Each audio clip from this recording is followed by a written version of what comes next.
Hi, good late morning. Appreciate y'all being here. Pro day today. We'll get started this afternoon, and appreciate all the NFL personnel being here for that. And excited for our 6 guys that are gonna work out. I've seen most of them. They've been here the last week or so, putting in some finishing touches on getting ready for this day. So excited for those guys. Day 4 here for us. I can't remember. I don't think I hit this last time, but really kind of overreaching goals that we're talking about for this 15 practices here. Really establishing. First one, establishing the standards with how we want to practice, meet, walk through. Second one was growth, and we got to show some real growth in our fundamentals, our scheme, and our situation awareness. And the third thing is through competition, figuring out who we can win with. It's on the roster right now. And the way that we present that is we have 15 spring practices to show that you're ready. And then anybody that we add to the roster is going to have another 14 practices, which is essentially the first 2 weeks of camp, to show that they're ready in fall. And so these are the guys that are on the roster right now. It's their opportunity to show that they're ready to go play against Pitt and the rest of our Big 12 schedule. And we do that offense, defense, and special teams. You know, a lot of competitions within special teams. I think y'all saw those the last couple of days y'all have been out there. We had Professor Day last Thursday. That was the open practice. Y'all saw that. We had a really good turnout. Appreciate them coming out. And then we had Family Day on Saturday. We had almost 170 of our families that were here watching practice. And the reason, and I appreciate them being here as well. But the reason I say that, today was the first kind of real spring practice, so to speak. And what I mean by that is first day, everybody's excited. Second day, we had a lot of faculty and staff and professors here, so there was a crowd. And then our families were here and watched the practice on Saturday. So this was the first one that, you know, other than some recruits and things like that, some NFL personnel, that's all that was there. And so I thought it was good work. I thought we lacked a sense of urgency just overall, but still good work. I like the demeanor of this team. I like the youthfulness of this team. I think we've got a good mix between some established guys that are veterans and some youth. And so through week 1, and this really didn't count today, but just through week 1, I'm going to give you some guys that have stood out in my eyes. Is special teams wise, is Brinkman has had a tremendous first 3 days, and I didn't see any signs of him falling off today. But he's gotten stronger. His times have been lower than at any point they were during the fall. Offensively, I'm going to start up front. Wyatt Milam making the switch to left tackle. I think that's going to be a great fit for him. He's left-handed. He's ball get off. He's added weight and strength, and I think that's shown. Zach Frazier continues to play at a high level, and he's easy to forget just because he practices consistently every day. Sometimes I forget to mention his name just because that's my expectation for him to be an elite player every single day, but he's done that. You know, I think he's as consistent and playing at as good a level as anybody on our football team. And the other guy and we need him to come on that's had a good first week is Jordan White. He's still got to put on some weight, but his fundamentals have vastly improved, and he's a guy that we really need to come on and be one of our top 7 guys. And he's shown that ability through the first 3, and I think he had another good day today. And then Bryce Wheaton may have his best practice that he's ever had here on Saturday. He was dominant in our special teams competition, and I think he's playing well. And then Tony Mathis, and you guys saw him on Thursday and some on Saturday. He's really being patient. He's getting downhill. He's strong enough to run through tackles, and he's improved his lateral agility. Some new guys that are sticking out. Jarrell Williams has been really solid, probably a little further ahead than maybe I thought he would be, and he's getting a lot of reps, and he's been productive. Brian Palende is a guy that's really going to help us. He's as good an inline blocker as we've had here during my tenure at tight end, and I like what he's doing. And he's really kind of growing as a pass catcher. It's something he hasn't been asked to do at his previous stops, but he's growing in that. And then Lynn J. Dixon had his best practice today, and he gives us the ability to hit the home run. Defensively, some guys that through the first week are Jalen Thornton. Again, I would say similar to Jordan White is Thornton is a kid that we really need to come on. He needs a guy. He played well in the bowl game. I think I mentioned that earlier. He is and we need him to come on, and he's starting to play better. And Lance Dixon's had a really solid first week. He's been more physical. He's always been one of the fastest guys, but he's been really physical. Charles Woods is playing like we expect him to play. He's had multiple picks the last 2 practices. Naeem Muhammad, and he's a guy that he's had practices with back-to-back picks. And then Aubrey Burks and Davis Malinger, both in the secondary. We're playing Davis more down at that spear position, which is different than the people that we've been playing at that position. He's faster, and he also gives us the ability to play man coverage at that position. And then Aubrey is playing safety and doing a nice job. I think coming off his shoulder injury where he had to miss the last half of the season, he's stronger and he's running better. New guys that stuck out, Mubo had his best day today. He had 2 picks. And then Lee Koba is doing a nice job at middle linebacker. And then Zaki Lawton, I think he's probably more advanced than maybe I anticipated when we signed him. And then Marcus Floyd is doing a nice job. We're moving him around. He's playing primarily safety right now, but he's doing a nice job. So I want to continue to give you guys like particular individuals I think that are performing well in practice. And so with that, I'll take questions. So you talked about growth. Is it hard to determine until you really get pads on and get a few days then, or what can you tell to this point? Well, the fundamental piece is something that we've really strived on all winter.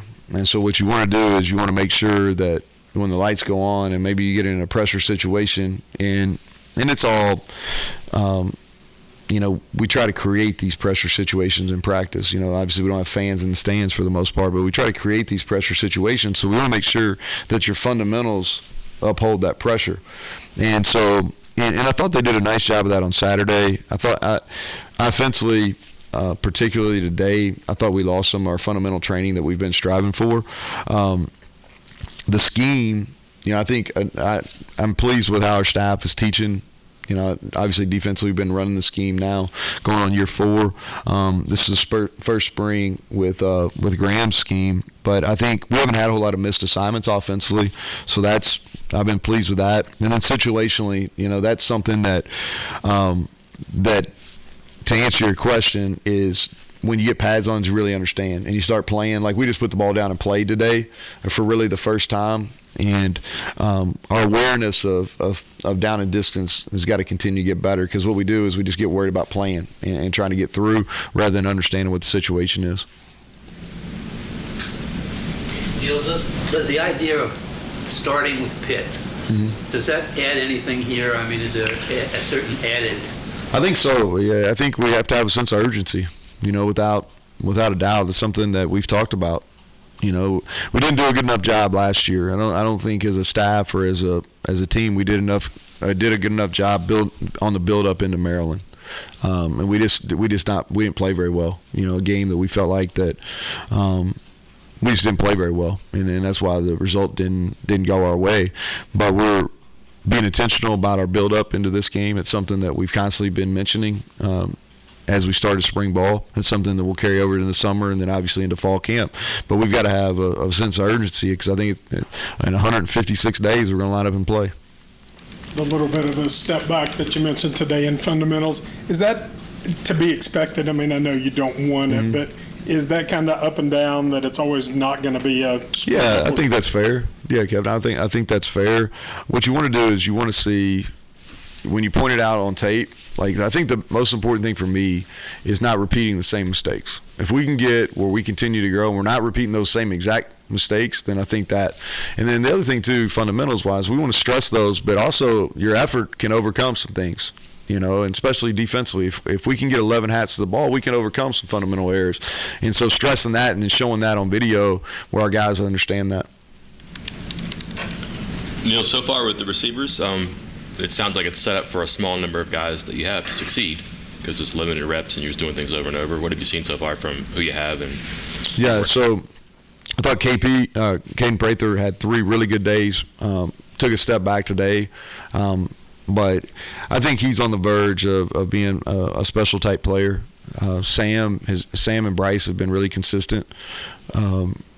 Reese was off to a good start, and then got hurt, and he'll miss about a week. He should be back. Nothing serious. And then Jarrell Williams is taking advantage of those reps, being a young guy. And then Preston Fox, y'all watched him. All he does is catch the ball. So and if I was going to list the traits of a receiver, like catching the football, I'd probably be right at the top. And he and you'll see this when we have some more open practices and stuff. But the kid just catches the ball. He makes contested catches, and so that's a credit to him. What are you looking at the rest of this week? Thursday, do you put the ball down Saturday and play? So Thursday, we're going to do that Thursday, and I'm going to see how Thursday goes. We're going to do some of our group periods and our individual periods, but we're going to put it down for extended periods of time. We did one 15-minute period a day, John. We're going to do 2 15-minute periods where we just put it down and play, move the ball around, and we've got almost a full crew of officials, Big 12, Big 10 guys that are here working. So we'll do that. And then based on how that goes, we'll determine Saturday. We have to be careful tackling. I just think that's where we're going to have to be. We're going to tackle a little bit on Saturday, but it's not going to be the old days where we go out there for 100 plays. We just don't have the bodies. Quarterback going about as expected, up and down? Or Yeah, up and down. Yeah. It's I think Garrett's the oldest, and he's probably been the most consistent. He probably hadn't had as many highs or as many lows as the other two. Nico had a great day on Thursday, kind of had his welcome to college football moments on Saturday where they got loud in there and defense started making some plays, and got to remember he's a high school senior too, and so I thought he bounced back and did a better job today. And then Goose has been a little bit up and down as well. But I think overall, what you want to do is you want to get probably into the double-digit practices before you really have a feel kind of what they're doing. Follow up with Mike's question on receivers. Tony Washington, new coach. We've talked a lot about Graham Harrell. Your thoughts on him? And I think Tony's a really good teacher.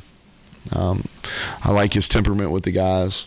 This is a different style of offense than he's been in, and he's been hungry to learn. I think that's one of the things that really drew him here. And I think he's got, the things that I like. He played in the NFL.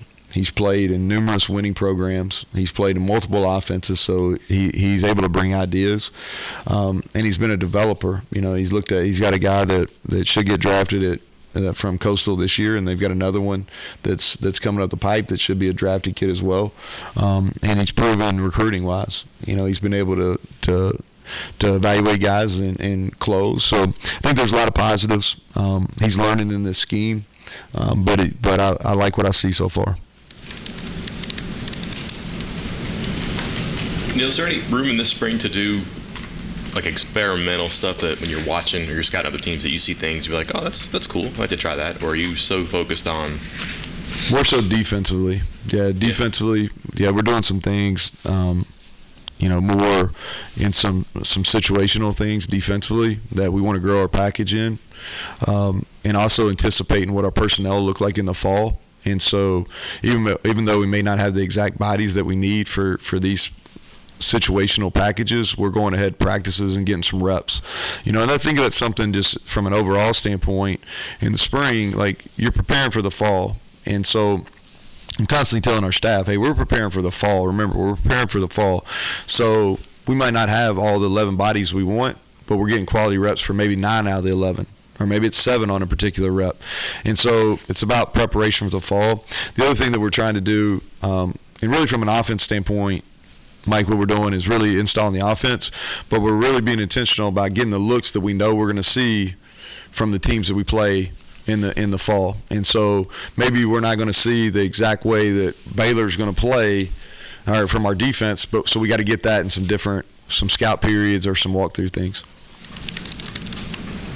I know at Troy you built a lot of your defense around the bandit, moving him off the line to the mic and whatever a little bit. Has that morphed a little bit some more to the spear and building out from that position, or?